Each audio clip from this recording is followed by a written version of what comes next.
कि नमः कुंज विहारिण्यै,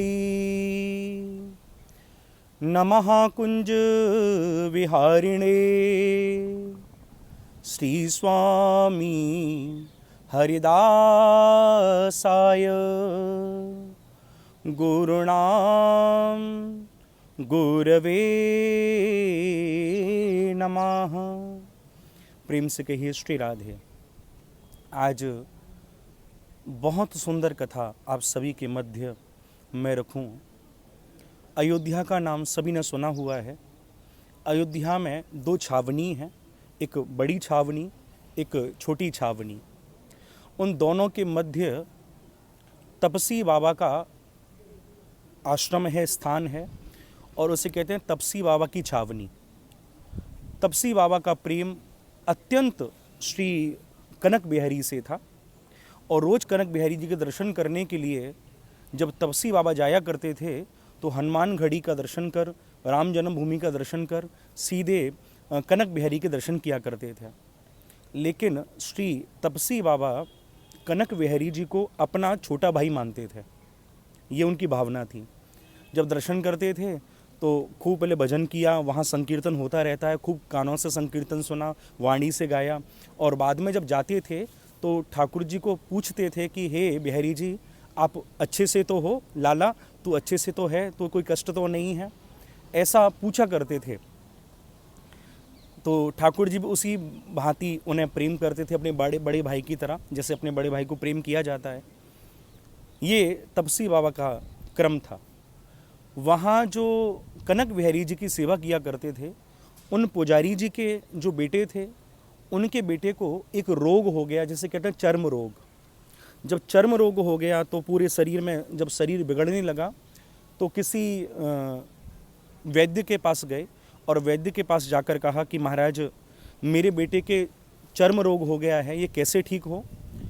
तो वैद्य ने कहा कि नीला थोता आप 50 ग्राम लो, और उस नीले थोते को इतना पीसो, इतना बारीक पीसो, और फिर उसे पीस कर नारियल के तेल में मिलाकर जहाँ रोगी के रोग दिखता है, जहाँ रोगी को रोग है, वहाँ उसका उपचार करो, उससे वो रोग उसका ठीक हो जाएगा। आप 2-4 दिन नियमित रूप से इस कार्य को करो। तो बड़े भाव से, उसी विश्वास से, जैसा वैद्य ने बताया, उस वैद्य के बताए हुए मार्ग पर चलकर नीला थोता बाजार से खरीदा, और उसे खरीद कर खूब पीसा, और पीस कर इतना पतला कर दिया कि अब वो नारियल में के तेल में मिलाने योग्य हो गया। जब ख्याल आया कि मैं कहाँ इन चक्करों में लग गया, इसको करने में मुझे तो अभी ठाकुर जी का भोग भी लगाना है, तो वहीं उस नीले थोते की कटोरी को वहीं आले में रख दिया, और जब ठाकुर जी का भोग तैयार हुआ तो उसी आले में हाथ डाला। वहाँ पहले से मिश्री रखी हुई थी, मिश्री की कटोरी तो हाथ नहीं आई, लेकिन नीले थोते की कटोरी हाथ में आ गई। लगा ये मिश्री ही है, ऐसा समझकर उसी नीले थोते को उस दूध में डालकर खूब अच्छे से घोलकर श्री कनक बिहारी जी का भोग लगा दिया। और भोग लगने के बाद जब स्वयं उस प्रसाद को पाने लगे, उसी समय ठाकुर जी को ख्याल आया कि कहीं ये मर ना जाए। तो ठाकुर जी ने कोई ऐसा व्यक्ति भेजा जो वहाँ पहुँचा, और उस व्यक्ति ने जाकर पुजारी जी को कहा कि पुजारी जी, आप फलानी जगह जाओ, वहाँ आपको बुलाया गया है। तो उस समय पुजारी जी ने वही दूध का गिलास वहीं रख दिया और अपने कार्य के लिए चले गए। रात में मंदिर को बंद कर दिया गया और पुजारी जी सो गए। यहाँ जब उस दूध का भोग जब ठाकुर जी ने लगाया था तो उसका प्रभाव ठाकुर जी के शरीर पर होने लगा। ठाकुर जी के शरीर में जलन होने लगी, पूरा शरीर ठाकुर जी का काला पड़ गया, पूरा शरीर काला पड़ गया। तब ठाकुर जी को याद आया कि मेरा भैया है तपसी, मैं उस अपने भाई को कहूँ।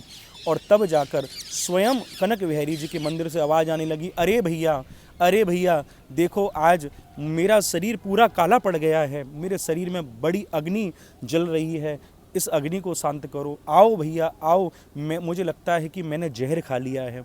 ऐसे ऐसे ठाकुर जी कहने लगे।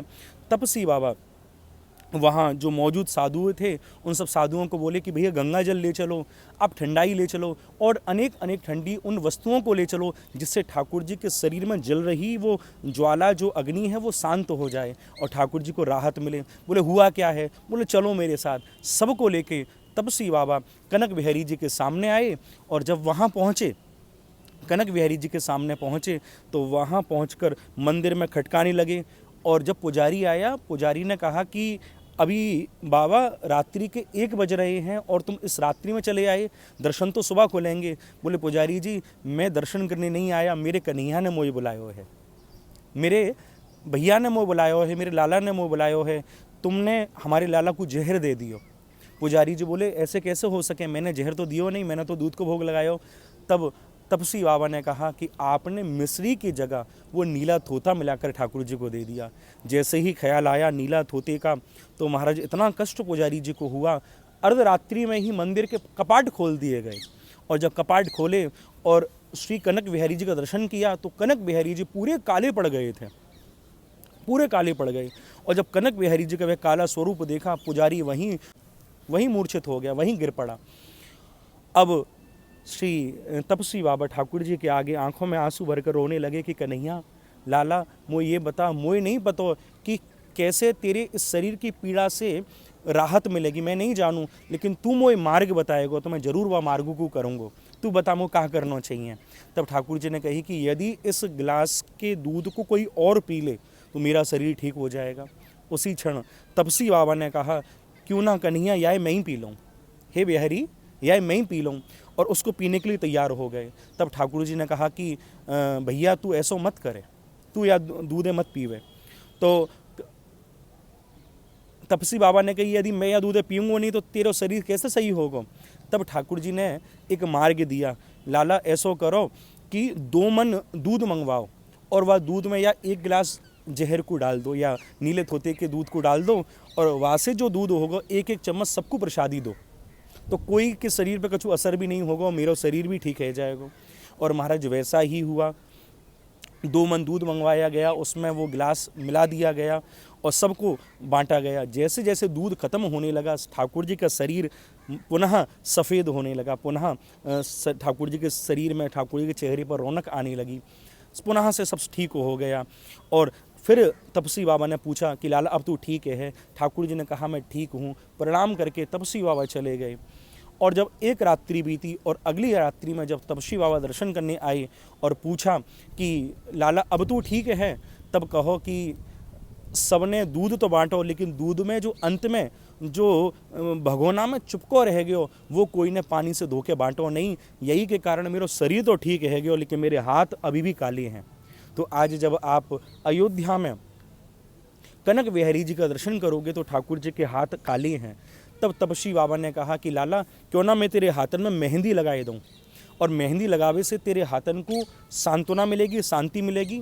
और आज भी तपसी बाबा का वह क्रम वहाँ आज भी चलता है, ठाकुर जी के हाथों में मेहंदी लगाई जाती है। और जब आप दर्शन करोगे कनक बिहारी जी तो कनक बिहारी जी के जो हाथ हैं वो मेहंदी से रचे रहते हैं। तो ऐसे तपसी बाबा अयोध्या में हुए। आप सोचो तो सही, प्रत्येक जनमानस ठाकुर जी से सहायता मांगने के लिए जाता है। कभी भी किसी के जीवन में कोई भी संकट आता है तो ठाकुर जी की ओर जाता है, ठाकुर जी से मदद मांगता है।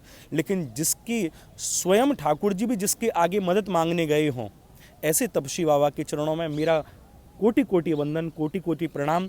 यह वीडियो एक माध्यम है क्योंकि मैंने आज जब उनके बारे में पढ़ा तो मुझे बड़ा अच्छा लगा, और ऐसे साधु पुरुषों की कथा को आगे पहुंचाना ही हम लोगों का कार्य है। तो आप सभी इस वीडियो को अधिक से अधिक शेयर कीजिए और जिससे कि अनेक अनेक भक्त तपसी बाबा के इस चरित्र को जानें, जिनके साथ ठाकुर जी ने अनन्य लीलाएँ की, उन लीलाओं को वो जानें और ऐसे ही ठाकुर जी की लीलाओं को हम आगे आगे बढ़ाते रहें। प्रेम से कहिए श्री राधे, श्री राधे, श्री राधे।